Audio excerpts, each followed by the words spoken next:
கைரேகை சாஸ்திரம் அப்படிங்கிறது ஒரு அற்புதமான இறைவனால் இயற்கையால் ஒரு மனிதனுக்கு வழங்கப்பட்டிருக்கிற ஒரு வழிகாட்டு முறையாக அமைந்திருக்கிறது. இந்த கைரேகை சாஸ்திரம் அப்படிங்கிறது இறைவனால் ஒரு மனிதனுக்கு வழங்கப்பட்டிருக்கிறது அப்படிங்கிறது தான் நிதர்சனமான உண்மை. என்ன காரணம் அப்படின்னு பார்த்தீங்கன்னா, ஒரு குழந்தைக்கு ஜாதகம் வேணும் அப்படின்னா அதுக்கு பிறந்த தேதி தெரியணும், மாதம் தெரியணும், வருடம் தெரியணும், பிறந்த நேரம் தெரியணும், இன்னும் துல்லியமாக கண்டுபிடிக்கணும்னா எந்த ஊரில் பிறந்தாங்கன்னு தெரியணும். இத்தனை விதமான நுட்பங்களையும் அடிப்படையாக வச்சுக்கிட்டு தான் அந்த குழந்தைக்கு பிறப்பியல் ஜாதகத்தை நீங்கள் வரையறுக்க முடியும் அப்படிங்கிறத புரிஞ்சுக்கோங்க. அப்போது இந்த எதுவுமே இல்லாமல், எந்த நேரத்தில் பிறந்தார்னு தெரியாது, எந்த ஊரில் பிறந்தார்னு தெரியாது, எதுவுமே இல்லாமல் இருக்கக்கூடிய ஒரு நபருக்கு அவருடைய கைரேகைகள் வழியாக ஒரு உன்னதமான வழிகாட்டுதலை வழங்க முடியுங்கிறத நம்ம முன்னோர்கள் அறிந்து கற்று உணர்ந்து அதை பலன்களாக எடுத்துரைத்து இதை நல்ல முன்னேற்றத்திற்குரிய ஒரு நிலையாக மாற்றி இருக்கிறார்கள் அப்படிங்கிறத புரிஞ்சுக்கணும். இந்த கைரேகை சாஸ்திரம் இந்தியாவில் தோன்றியதாக ஒரு மரபு உண்டு. அதுலேயும் பார்த்தீங்கன்னா சாமுந்திரிகா லட்சணம்னு சொல்லி ஒரு சாஸ்திரம் உண்டு. அதாவது ஒரு நபருடைய உடல் அமைப்புகளை அடிப்படையாக கொண்டு கண்கள்லேருந்து முடியிலிருந்து அவருடைய கைகளிலிருந்து உச்சி முதல் கால் வரை இருக்கக்கூடிய அந்த அங்க லட்சணங்களை அடிப்படையாக கொண்டு அவருடைய வாழ்வியல் எப்படி இருக்கும், என்ன மாதிரி குணாதிசயங்கள் இருக்கும், என்ன மாதிரி வாழ்வியலில் அனுபவங்களை இவர்கள் அனுபவிக்கவிருக்கிறார்கள் அப்படிங்கிறதையெல்லாம் நிறைய நூல்களில் நம் முன்னோர்கள் வகுத்திருக்கிறார்கள். வராகி மிகிரர் தொகுத்த அந்த நூலில் கூட இந்த நிலைகள், இந்த கைரேகை சாஸ்திரம் சார்ந்த விஷயங்கள் உங்களுக்கு பொதிந்திருக்கிறது. இது நம்ம இந்திய நூல்கள் சார்ந்து சொல்லக்கூடிய ஒரு நிலைப்பாடாக இருக்கிறது. இதில் மேலை நாடுகளில் பார்த்தீங்க அப்படின்னா வெகு நீண்ட நாட்களுக்கு முன்பே, ஆண்டுகளுக்கு முன்பே இந்த கைரேகை சாஸ்திரமானது வளர்ச்சியுற்றிருக்கக்கூடிய ஒரு நிலையை பெற்றதாக அமைந்திருக்கிறது அப்படிங்கிறது என்னுடைய நிதர்சனமாக இருக்குது. இந்த கைரேகை சாஸ்திரத்தை உலகம் முழுவதும் பரவச் செய்த பெருமை கீரோ அப்படிங்கிறவருடைய ஒரு தனி நபரை சார்ந்ததாக இருக்கிறது. அவரும் என்ன பண்ணியிருக்காரு, அதுக்கு முன்னாடி பல்வேறு ஆசிரியர்கள் எழுதிய நூல்களை அடிப்படையாக வச்சுக்கிட்டோம். இன்னும் ஒரு சிலர் சொல்லக்கூடிய நிலை என்னென்னா, ஒரு 20 ஆண்டுகள் இந்தியாவில் வந்து ஒரு ஜோதிட குடும்பத்தோடு இணைந்து இருந்து அவர்கள் எப்படி இதெல்லாம் வெளிப்படுத்துகிறார்கள்ன்றதை புரிஞ்சுக்கிட்டு அதன் அடிப்படையில் தான் கீரோ உங்களுக்கு நியூமராலஜியும் சரி அல்லது கைரேகை சாஸ்திரத்தையும் தொகுத்து வழங்கியிருக்கிறார்ன்ற ஒரு வழக்கம் இருக்கிறது. புரியுதுங்களா? ஆகையினால இந்த நியூமராலஜி மற்றும் கைரேகை இவற்றினுடைய ஒரு உன்னதமான நிலையை ஏற்படுத்திய ஒரு நபர் யார் அப்படின்னு பார்த்தீங்கன்னா கீரோ. அவர் மட்டும்தான் இருக்காரானா இல்லை, இன்னும் உலக புகழ்பெற்ற நிறைய கைரேகை நிபுணர்கள், ஆசிரியர்கள் வளம் வந்து கொண்டு தான் இருக்கிறார்கள் என்பதை நாம் புரிந்து கொள்ள வேண்டும். ஜோதிடத்தின் மீது நம்பிக்கை இருக்கிறதோ இல்லையோ, நிறைய பேருக்கு கைரேகைகளின் மீது நம்பிக்கை இருக்கிறது. ஏன்னா ஜோதிடம் என்பது ஏதோ கண்ணுக்கு தெரியாத ஒரு நேரத்தை வச்சு இந்த கிரகம் இங்கே இருக்குன்னு வச்சு 12 ராசிகளுக்குள்ளே அடைவு பண்ணி அதை சொல்கிறத புரிந்து கொள்ள முடியாதவர்கள் நிறைய பேர் இருக்காங்க. ஆனால் தன்னுடைய கையில் இருக்கக்கூடிய ரேகைகளை அடிப்படையாக கொண்டு ஒருவர் எடுத்துரைக்கக்கூடிய இறந்தகால பலன்களும் சரி, நிகழ்கால பலன்களும் சரி சரியாக இருக்கும் பட்சத்தில் எதிர்கால பலன்களும் சரியாகத்தான் இருக்கும் என்பதை நிறைய பேர் புரிந்திருக்கிறார்கள். அப்போ ஒரு மனிதனுடைய கைகளில் இருக்கக்கூடிய ரேகைகளை அடிப்படையாக கொண்டு நம்ம எடுத்துரைக்கக்கூடிய பலன்கள் தான் கைரேகை சாஸ்திரம் என்று அழைக்கப்படுகிறது. இந்த கைரேகை சாஸ்திரத்தை தனிப்பட்ட நிலையில் அணுகுவதை விட ஒரு ஜோதிடராக இருந்து அந்த கைரேகை சாஸ்திரத்தை அணுகும் பொழுது மிக தெளிவான துல்லியமான பலன்களை உங்களால் நிச்சயமாக எடுத்துரைக்க முடியும் அப்படிங்கிறத புரிஞ்சுக்கோங்க. சரி, இந்த கைரேகை சாஸ்திரத்தில் இருக்கக்கூடிய குழப்பங்கள் என்ன அப்படின்னு பார்த்தீங்கன்னா, இந்த கைரேகை சாஸ்திரமானது வாழ்நாள் முழுவதும் ஒரு மனிதன் அனுபவிக்கப் போகிற பலன்களை எடுத்துரைப்பதில் கொஞ்சம் தடுமாற்றம் பெறக்கூடிய நிலையை பெற்றிருக்கிறது. என்ன அர்த்தம் அப்படின்னா, ஒருவர் ஒரு வருடத்திற்குள்ள என்ன விதமான பலன்களை அனுபவிக்க முடியும் அப்படிங்கிறதான் நம்ம இந்த கைரேகை சாஸ்திரம் வழியாக எடுத்துரைக்க இயலும். முதல்ல அதை புரிந்து கொள்ள வேண்டும். எல்லாமே அப்படிதானா அப்படின்னா இல்லை. ஒரு சில விஷயங்கள் இருக்கு. அவருடைய ஆயுள், புத்திசாலித்தனம் எப்படி இருக்கும், அவர் எப்படி பலமிக்கவராக இருப்பாரா, குணாதிசயம் எப்படி இருக்கும் அப்படிங்கிறதெல்லாம் ஸ்டாண்டர்டு. ஆனால் அடுத்த வருஷம் என்ன பண்ண போகிறாரு, அடுத்த 6 மாதத்தில் அவருடைய நிலை என்னவாக இருக்க போகிறதுங்கிறதையும் ஓரளவுக்கு சொல்ல முடியும். ஆனால் 2 வருஷம் கழித்து எப்படி இருப்பார், 2 வருஷம் கழித்து இவருக்கு என்னென்ன பிரச்சனைகள் ஏற்படுவதற்கான வாய்ப்புகள் உண்டு அப்படிங்கிறத அறுதியிட்டு கூற முடியாது. ஏன்னா ஒரு ஜாதகருடைய கையில் இருக்கக்கூடிய ரேகைகள் அவருடைய எண்ணங்களுக்கும் உணர்வுகளுக்கும் செயல்களுக்கும் ஏற்ப மாறிக்கொண்டே இருக்கக்கூடிய நிலையை பெற்றிருக்கிறது. இதை மெயினாக நீங்கள் எல்லாருமே புரிந்து கொள்ள வேண்டும். அவர் என்ன சிந்திக்கிறாரோ, என்ன மாதிரியான எண்ணங்களை பெற்றிருக்கிறாரோ, அதன் அடிப்படையில் என்ன மாதிரியான செயல்களை செய்து கொண்டிருக்கிறாரோ அதை அடிப்படையாக கொண்டு சில ரேகைகள் புதியதாக உருவாகலாம், சில ரேகைகள் அழிந்தும் போகலாம். ஆனால் இதில் அடிப்படையான விஷயம் என்ன அப்படின்னு பார்த்தீங்கன்னா, ஒருவருடைய குணாதிசயம், எண்ணங்கள், செயல்கள் இவற்றை அடிப்படையாக வச்சுக்கிட்டு இந்த ப்ரெசண்ட்டில் நிகழ்காலத்தில் எந்த காரியத்தை சரியாக செய்தால் அவருடைய எதிர்காலம் நல்லா இருக்குங்கிறத யூகிக்க முடியும். அப்போது ஒருவருடைய கை ரேகையினுடைய அமைப்பையும் கைகளின் அமைப்பையும் அடிப்படையாக கொண்டு இவர் இந்த மாதிரியான நடவடிக்கைகளை விட்டுட்டு நல்ல பழக்க வழக்கங்களையும் முயற்சியையும் தொடர்ந்து மேற்கொண்டால் நல்ல மாற்றங்கள் பெறுங்கிற ஒரு நிலையை அடிப்படையாக வச்சுக்கிட்டு நிச்சயமாக பலன்களை எடுத்துரைக்க முடியும்.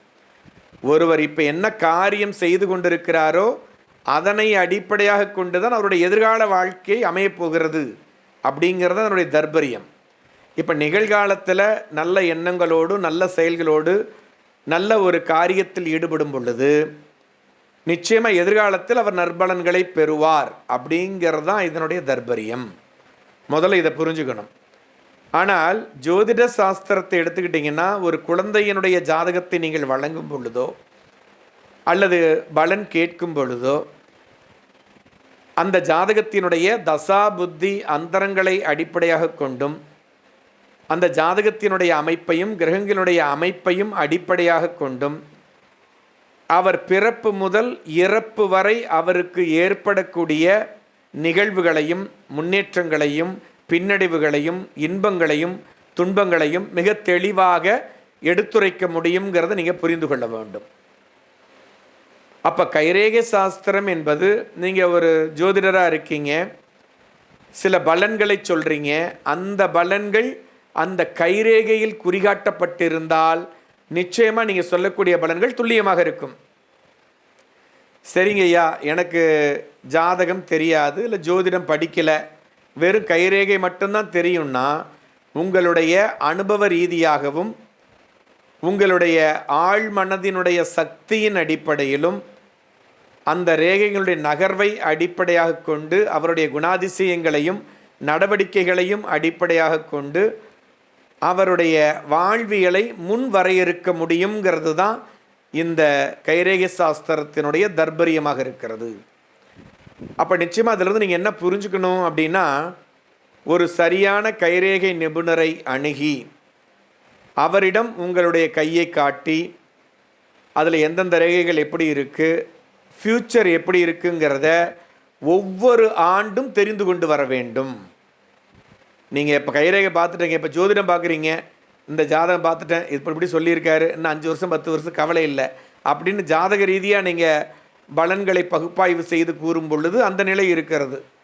ஆனால் கைரேகை சாஸ்திரத்தின் அடிப்படையில் நீங்கள் பலன்களை எடுத்துரைக்க வேண்டுமானால் அட்லீஸ்ட் ஒரு வருடத்திற்கு ஒரு முறையேனும் நீங்கள் கைரேகை நிபுணரை அணுகி அவர்கிட்ட உங்கள் கையை கொடுத்து இந்த வருடம் எனக்கு எப்படி இருக்குன்னு சொல்லுங்கள், என் எண்ணங்கள் எப்படி மாறி இருக்குது, செயல்கள் எப்படி மாறி இருக்குது, இதனால் எதிர்கால பலன்கள் என்னவாக மாறப்போகிறது அப்படிங்கிற ஒரு கேள்வியோடு நீங்கள் அணுகிக்கொண்டே இருக்க வேண்டும்.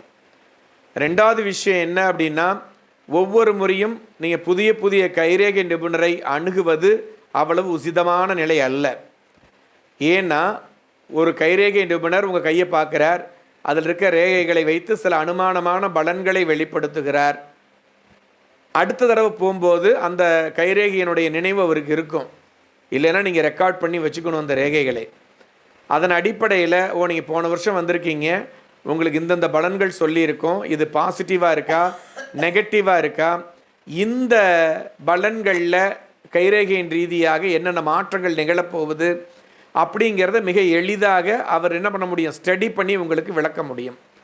ஒவ்வொரு ஆண்டும் ஒவ்வொரு கைரேகை நிபுணர்கிட்ட போனீங்கன்னா அவர் உங்கள் ரேகையை ஸ்டடி பண்ணி முடிக்கிறதுக்கே டைம் எடுக்குமே ஒழிய அவங்களால என்ன பண்ண முடியாது, இந்த ரேகையினுடைய போக்கு எப்படி இருக்குது, செயல்கள் வளர்ச்சியை நோக்கி இருக்கிறதா வீழ்ச்சியை நோக்கி இருக்கிறதாங்கிறத ஐடென்டிஃபை பண்ண முடியாது. போன வருஷம் இப்படி இருந்துச்சு, இந்த வருஷம் இந்த முன்னேற்றத்தால் இந்த நல்ல மாற்றங்கள் இருக்குது, அடுத்த வருஷம் இந்த முன்னேற்றம் இருந்தால் இப்படி இருக்குங்கிறத ஒவ்வொரு முறையும் உங்கள் ரேகையை ஆராய்ச்சி பண்ணக்கூடிய நிபுணரால் மட்டுமே ஃபோர்கேஸ் பண்ண முடியும். ஆகையினால் ஒரு கைரேகை நிபுணரை உங்களுக்கு வச்சுக்கிட்டிங்கன்னா அவரை உங்கள் குடும்ப கைரேகை நிபுணராக வச்சுக்கணும்.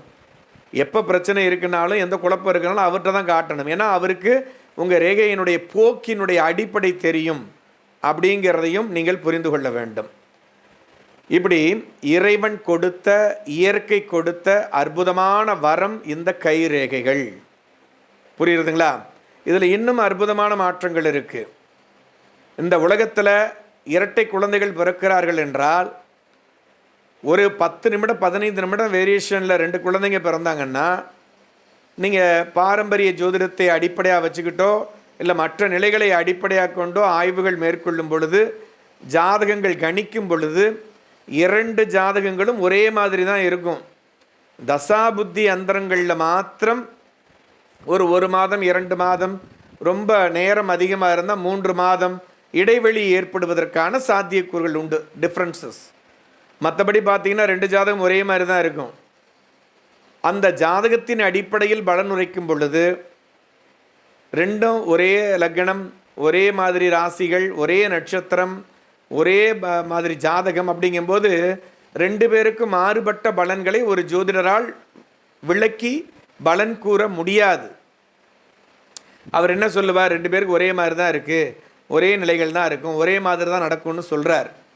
ஆனால் வாழ்வியலில் உண்மைத்துவத்தை அடிப்படையாக வச்சுக்கிட்டு ஆராய்ச்சி பண்ணும் பொழுது ஒரு இரட்டை குழந்தைகளாக பிறக்கக்கூடிய குழந்தைகள் ஒன்றுக்கு திருமணம் முன்னாடியே முடிஞ்சிருது, அடுத்ததுக்கு திருமணம் லேட் ஆகுது, குழந்தை பாக்கியத்தில் ஒன்றுக்கு பிரச்சனை இருக்குது, இன்னொன்று குழந்தைகள் நிறையா இருக்குது, ஒருவர் ஒரு டிபார்ட்மெண்ட்டில் வேலை பார்க்குறார், இன்னொருத்தர் இன்னொரு டிபார்ட்மெண்ட்டில் வேலை பார்க்குறார், ஒருத்தருடைய உணவு முறைகள் விருப்பு முறைகள் வேறா இருக்குது, இன்னொருத்தருடைய உணவு முறைகள் விருப்பு வெறுப்பு முறைகள் வேறா இருக்குது, ஆனால் ஜாதகம் ஒரே மாதிரி இருக்குது. அப்போது இவற்றையெல்லாம் நாம் ஆய்வு செய்து பார்க்கும் பொழுது 2 இரட்டை குழந்தைகளோ அல்லது ஒரே நேரத்தில் பிறக்கிற 2 குழந்தைகளுக்கு ஒரே மாதிரியான ஜாதகத்தின் அடிப்படையில் பலனுரைக்கும் பொழுது நிறைய என்ன ஏற்படுது, மாற்றங்களும் தவறான முடிவுகளும் ஏற்படுகிறது இல்லைங்களா?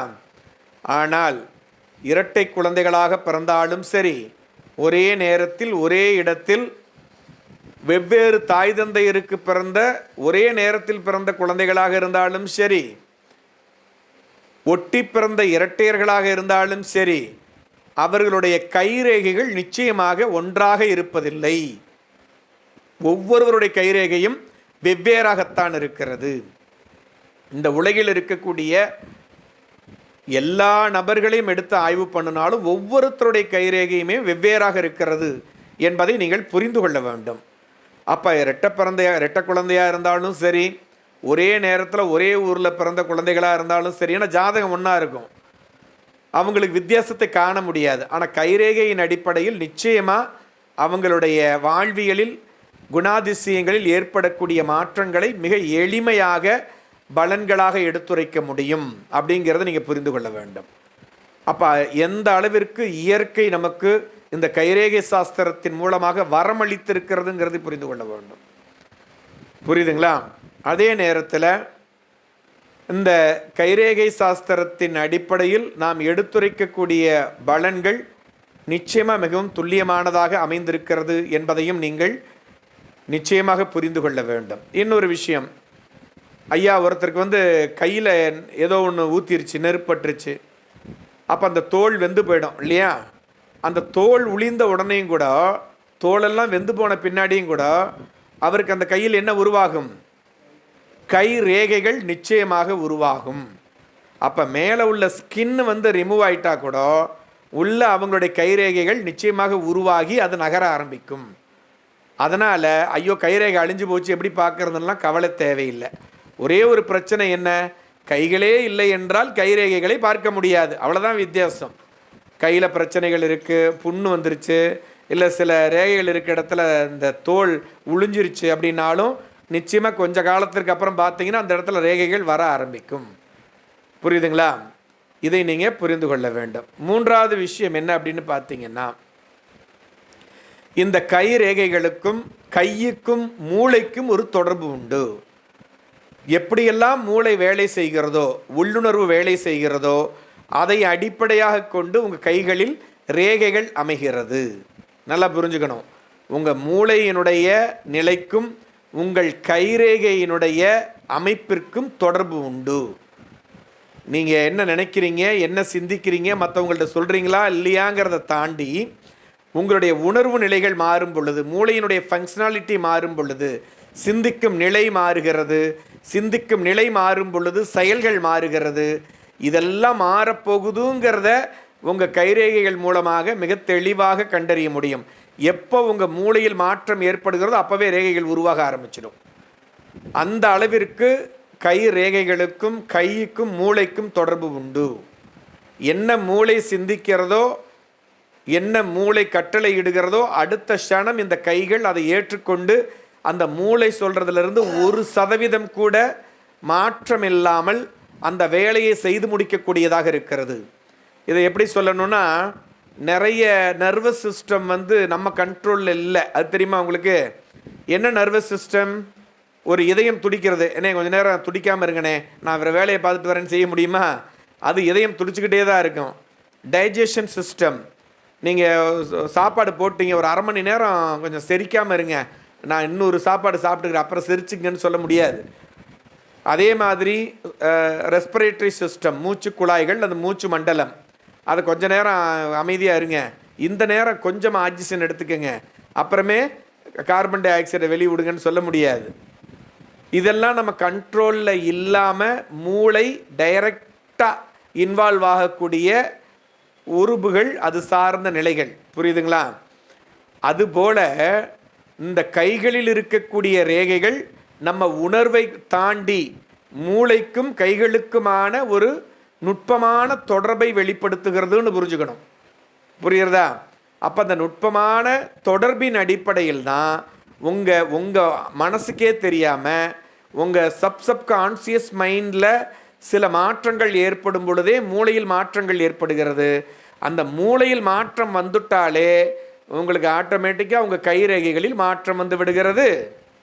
அப்போ எந்த அளவிற்கு நுட்பமாக ஒரு தொடர்பை கைரேகைகளும் மூளையும் ஆழ் மனதும் பெற்றிருக்கிறது அப்படிங்கிறத நீங்கள் புரிந்து கொள்ள வேண்டும். புரியுதுங்களா? அப்போது இந்த மனம் சார்ந்த நிலைகளை பற்றியும் அந்த மனம் ஏன் சிந்திக்குதுன்ற நிலைகளை பற்றியும் தெளிவாக கற்றுணரும் பொழுதுதான் இந்த தொடர்புகளை உங்களால் விளங்கி கொள்ள முடியும். அவ்வளவு அற்புதமான பிணைப்பை ஏற்படுத்தி இருக்கக்கூடியது தான் கைரேகை சாஸ்திரம். புரியுதுங்களா? இந்த கைரேகை சாஸ்திரமானது மிக அற்புதமானது. இறைவனும் இயற்கையும் கொடுத்த வரங்கள். ஒரு மனிதன் தன்னை எப்படி மாற்றிக்கொண்டால் நல்ல உயர்வை அடைய முடியும், நிலையை அடைய முடியும், எந்த மாதிரி செய்தால் கீழ்நிலையை அடைய முடியும், பின்னடைவுகளை அடைய முடியுங்கிறத அவங்கவுங்க கைகளிலேயே அவர்கள் அறிந்து கொள்ளலாம். புரியுதுங்களா? அதனால தான் நிறைய பேர் ஒரு மனிதருடைய வாழ்வியலுடைய வெற்றிக்கும் தாழ்வுக்கும் அவருடைய கைகளை மட்டும்தான் நம்பி இருக்கிறார்கள். புரியுதுங்களா? அந்த அளவிற்கு மிக அற்புதமான மாற்றங்களை கொண்டது இந்த கைரேகை சாஸ்திரம். இந்த சாஸ்திரத்தை நுட்பமாகவும் நிறைய கர்மா சார்ந்த நிலைகளையும் மனம் சார்ந்த நிலைகளையும் நன்றாக புரிந்து கொண்டு அதன் அடிப்படையில் இந்த சாஸ்திரத்தை நீங்கள் கற்கும் பொழுது நிச்சயமாக அந்த ஒரு ஆழத்தை புரிந்து கொள்ள முடியும். உங்களுடைய பகுப்பாய்வுங்கிறதே கூட ரொம்ப டெப்த்தாக வரக்கூடிய பகுப்பாய்வாக நிச்சயமாக மாறும். ஆகையினால் எந்த அளவிற்கு இந்த சாஸ்திரம் நமக்கு நல்ல நிலையை கொடுக்கிறது, ஒரு நுட்பத்தை வெளிப்படுத்துகிறதுங்கிறத நீங்கள் நிச்சயமாக புரிந்து கொள்ளுங்கள். புரியுதுங்களா? புரிஞ்சுக்கங்க. வாழ்த்துக்கள்.